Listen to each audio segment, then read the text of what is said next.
Hi friends, வணக்கம். இன்னைக்கு வந்து நம்ம கொண்டக்கடலை வச்சு ஒரு குருமா எப்படி செய்யலாம் அப்படிங்கிறத இன்னைக்கு உங்க கூட ஷேர் பண்ணிக்க போறேன். அதுக்கு வந்து ஃபர்ஸ்ட் மிக்ஸி ஜார்ல ஒரு 2-3 சில்லு அளவுக்கு தேங்காய் எடுத்துக்கோங்க. அதுக்கப்புறமா ஒரு 10 முந்திரி பருப்பு எடுத்துருக்கேன், அதையும் இதில் ஆட் பண்ணிக்கலாம்.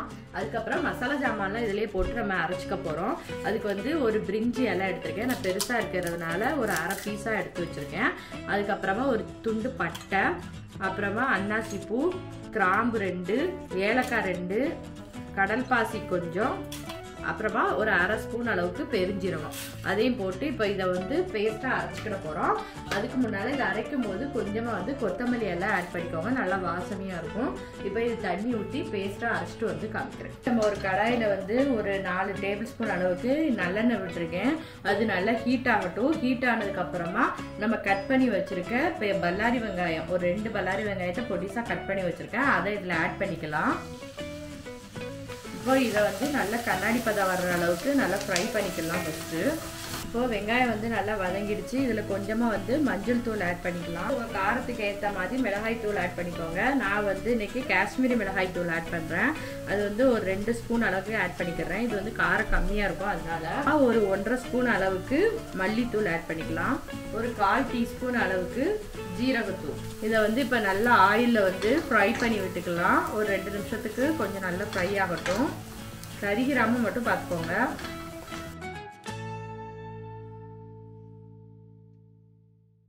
இப்போ இந்த மசாலாவில் 1 ஸ்பூன் அளவுக்கு இஞ்சி பூண்டு பேஸ்ட் ஆட் பண்ணிக்கலாம். பச்சை வாடை போகிற அளவுக்கு வதக்கி வச்சுக்கோங்க.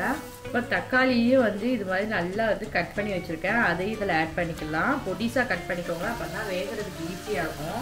இப்போ தக்காளியும் வந்து இந்த ஆயிலோடு சேர்த்து நல்லா ஃப்ரை பண்ணி வச்சுக்கோங்க.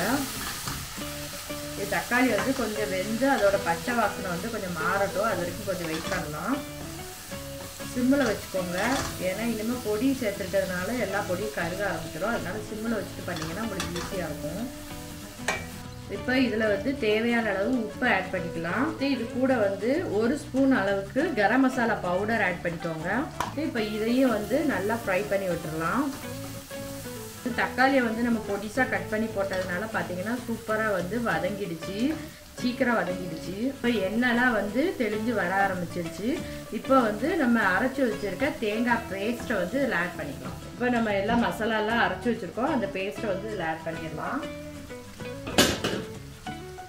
இப்போ இதில் தேவையான அளவு தண்ணியும் நம்ம ஆட் பண்ணியாச்சு. இப்போ இதெல்லாம் நல்லா மிக்ஸ் பண்ணி நல்லா கொதிக்க விடணும். சிம்மில் வச்சு ஒரு 10 நிமிஷத்துக்கு நல்லா கொதித்து இந்த எண்ணெய்லாம் வந்து தெளிஞ்சு வரணும், அது வரைக்கும் கொஞ்சம் வெயிட் பண்ணணும். இப்போ இதில் வந்து உப்பு உரப்பு எல்லாம் கரெக்டாக இருக்கா அப்படின்னு செக் பண்ணிவிட்டு அதுக்கப்புறமா வந்து நம்ம மூடி வச்சுக்கலாம். இதில் வந்து பார்த்திங்கன்னா நம்ம கொண்டக்கடலை வந்து வேக வச்சு வச்சுருக்கோம் இல்லையா, அந்த கொண்டக்கடலையிலையும் வந்து நம்ம உப்பு போட்டு தான் வேக வச்சுருக்கோம். அதை வந்து நம்ம தண்ணியோடு ஆட் பண்ண போகிறோம். அதனால் அதுக்கு ஏற்ற மாதிரி உப்பும் தண்ணியும் நீங்கள் வந்து இதில் ஆட் பண்ணிக்கோங்க. இப்போ வந்து நல்லா மிக்ஸ் பண்ணியாச்சு. இப்போ இது நல்லா கொதிச்சு எண்ணெய் தெளிஞ்சு பச்சை வாசனைலாம் மாறட்டும். இப்போ வந்து நம்ம ஓப்பன் பண்ணி பார்த்துடலாம். ஓப்பன் பண்ணி பார்த்தீங்கன்னா நல்லா வந்து எண்ணெய்லாம் வந்து மேலே தெளிஞ்சு வர ஆரம்பிச்சிருச்சு. இப்போ இது வந்து நல்லா மிக்ஸ் பண்ணி விட்டுருங்க.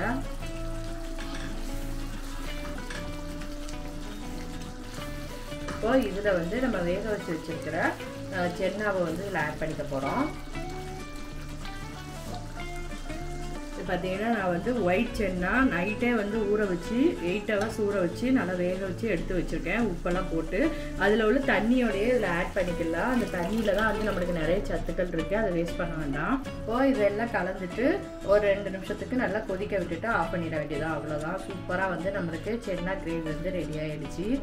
இது வந்து பார்த்தீங்கன்னா ரொம்ப சிம்பிள், நம்ம வீட்டில் இருக்கிற பொருட்களை வச்சு ஈஸியாக ரெடி பண்ணிடலாம். இது பார்த்தீங்கன்னா நம்மளுக்கு ஒயிட் ரைஸு, கோகோனட் ரைஸ் எல்லாத்துக்குமே வந்து சூப்பராக இருக்கும் சைடிஷாக தொட்டுக்க. அது மாதிரி நான், அது சப்பாத்தி, இது எல்லாத்துக்குமே வந்து சைடிஷாக தொட்டுக்கலாம், நல்லா டேஸ்டியாக இருக்கும். நீங்களும் வந்து உங்கள் வீட்டில் ட்ரை பண்ணி பாருங்கள். இப்போ இது வந்து ஒரு 5 நிமிஷம் கொதிக்கிட்டும் பார்க்கலாம். ஓகே ஃப்ரெண்ட்ஸ், இப்போ வந்து நல்லா கொதிச்சிடுச்சு. இப்போ ஓப்பன் பண்ணி பார்க்கலாம். பார்த்தீங்கன்னா நல்லா எனக்கு வந்து இந்த பக்கத்துலேயே வந்து சரியாக இருக்குது. நீங்கள் வந்து இதை விட திக்காகணும்னு நினச்சிங்கன்னா இன்னும் கொஞ்சம் நேரம் ஸ்டவ்வில் வச்சுட்டே இருந்தீங்கன்னா நல்லா திக்காயிரும். ஏன்னா நம்ம முந்திரி பருப்புலாம் ஆட் பண்ணியிருக்கிறதுனால சீக்கிரமாகவே திக்காயிரும். எனக்கு இந்த பக்குவமே சரியாக இருக்குது. இப்போ இதில் வந்து உங்களுக்கு கொத்தமல்லி இலை வேணும்னா மேலே தூவிக்கலாம். நான் ஏற்கனவே வந்து நம்ம அரைச்சி சேர்த்துட்டதுனால அதிகமாக சேர்த்தோன்னா அதோட வாசனை வந்து ரொம்ப தூக்கலான மாதிரி ஆயிரும். அதனால நான் இதோட வந்து ஸ்டவ் ஆஃப் பண்ணிக்கிறேன். இதுக்கு மேலே நான் ஒன்றுமே ஆட் பண்ணலை. இப்போ வந்து நாங்கள் வந்து இதை சப்பாத்தி கூட சாப்பிட்டு என்ஜாய் பண்ண போகிறோம். நீங்களும் வந்து உங்கள் வீட்டில் இது மாதிரி ட்ரை பண்ணி பாருங்கள். ட்ரை பண்ணி பார்த்துட்டு எப்படி இருக்குன்னு எனக்கு கமெண்ட்ஸில் சொல்லுங்கள். நான் வந்து இவ்வளோ நாள் வீடியோ போடாமல் இருந்ததுக்கு கொஞ்சம் ஃப்ரெண்ட்ஸ் எல்லாம் வந்து மெயில் மூலமாக என்கிட்ட கேட்டுட்டு இருந்தீங்க. அவங்களுக்குலாம் ரொம்ப தேங்க்ஸ். இவ்வளோ நாள் பொறுமையாக காத்துட்டு இருந்ததுக்காக என்னோட நன்றியை தெரிவிச்சுக்கிறேன். இப்போ வந்து இனிமேல் வந்து வீக்லி டூ வீடியோஸாவது வந்து கண்டிப்பாக நம்ம சேனலில் வந்து அப்லோட் பண்ணுவேன். அது மாதிரி பார்த்தீங்கன்னா நம்ம சேனலில் வந்து மற்ற சேனல்கள்லேயுமே வந்து நிறைய வீடியோஸ்லாம் வந்து அப்லோட் பண்ணிட்டு இருக்கோம். நீங்களும் வந்து பார்த்து கண்டிப்பாக வந்து என்ஜாய் பண்ணுவீங்கன்னு நினைக்கிறேன். உங்களுக்கு பிடிச்சிருந்துச்சுன்னா என்னோட சேனலை கண்டிப்பாக மறக்காமல் சப்ஸ்கிரைப் பண்ணி வச்சுக்கோங்க. பக்கத்தில் இருக்கிற பெல் ஐக்கானையும் கிளிக் பண்ணிக்கோங்க. ஓகே ஃப்ரெண்ட்ஸ், நெக்ஸ்ட் வீடியோவில் பார்க்கலாம். பாய்.